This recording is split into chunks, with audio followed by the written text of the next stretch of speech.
안녕하십니까. YBC 뉴스 김주희입니다. 서해안과 경부고속도로 교통량 분산을 위해 내년 1월 착공하는 제2 서해안고속도로 사업에 평택시 주민들이 강력히 반발하고 나섰습니다.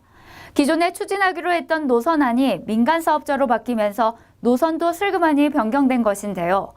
이에 대한 대책 마련을 위해 시의회가 나섰습니다.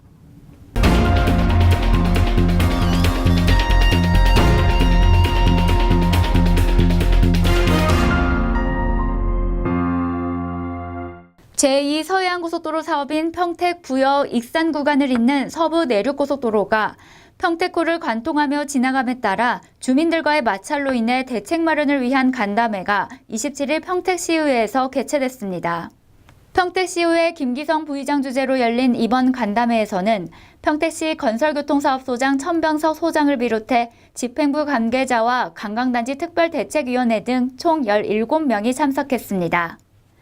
이날 간담회에서는 관광단지 특별대책위원장의 발언을 시작으로 주요 안건인 노선 변경 타당성 및 대책안, 평택시의 현안 추진 진행 상황, 관광단지 개발 문제 등이 집중 논의됐습니다.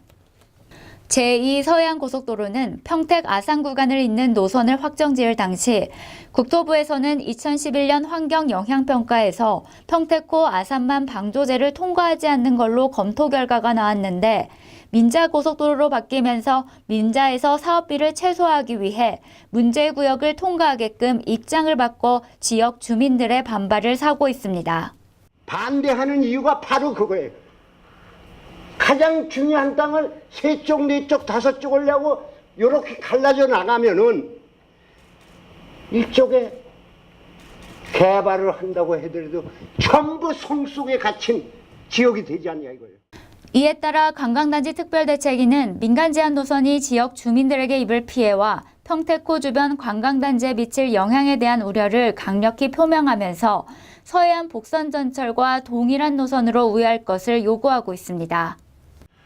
최소 비용으로 할 수 있는 게 쪽으로 이제 아마 기재부라든가 이렇게 이제 국토부에서 이제 노선을 검토를 해가지고 또 저희한테 또 국가기관에서 또 감췄던 게 많았었고 그때 이제 저희도 이제 그 사업 시행자라든가 국토부에 말씀 안 했지만 이제 지속적으로 뭐 작년부터 계속 강하게 이제 어필을 하고 있고. 평택시는 주민 요구사항을 국토부에 건의한 상태지만 국토부에서는 이를 수용할 수 없다는 입장을 고수하고 있어 문제 해결에 난항을 겪고 있습니다.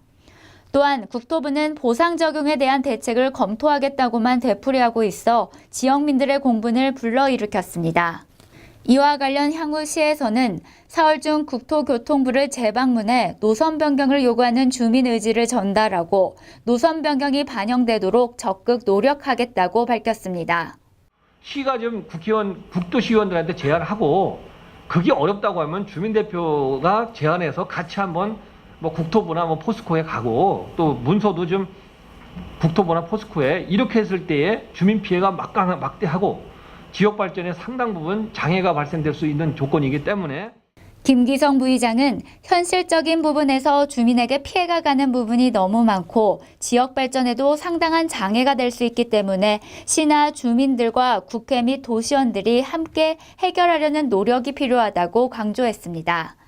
한편 이날 간담회에서는 평택시가 주관한 평택호 관광단지 개발 시행자 모집이 실패로 돌아가 개발 규모가 축소됨에 따른 의견 수렴도 이루어졌습니다. 평택시와 지역민들은 국토부가 장기적인 지역개발 동향이나 지역민들의 재산권 보호에는 아랑곳하지 않은 채 민간 사업자들의 사업성에만 무게를 두고 서부 내륙고속도로 건설을 강행하고 있는 것에 강하게 반발하고 있습니다. 게다가 당초 계획안과는 달리 평택호 관광단지 개발에도 악영향을 미칠 수 있는 노선 변경을 두고는 이해할 수 없다는 입장인데요. 평택시의 주요 자산 중 하나인 평택호 개발과 평택항 주변 인프라 구축에 찬물을 끼얹는 개발 행위에 대해 한치 앞을 보지 못하는 탁상행정이라는 비판의 목소리가 높아지고 있습니다. 시청해 주셔서 감사합니다.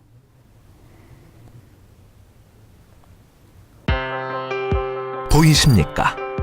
21세기 동북아 물류의 전초기지 평택항. 새로운 기회와 놀라운 변화. 생활의 감동이 전해지는 즐거운 발걸음. 평택이 시민과 함께 대한민국 신성장 경제 신도시로 더 새롭게 발전합니다.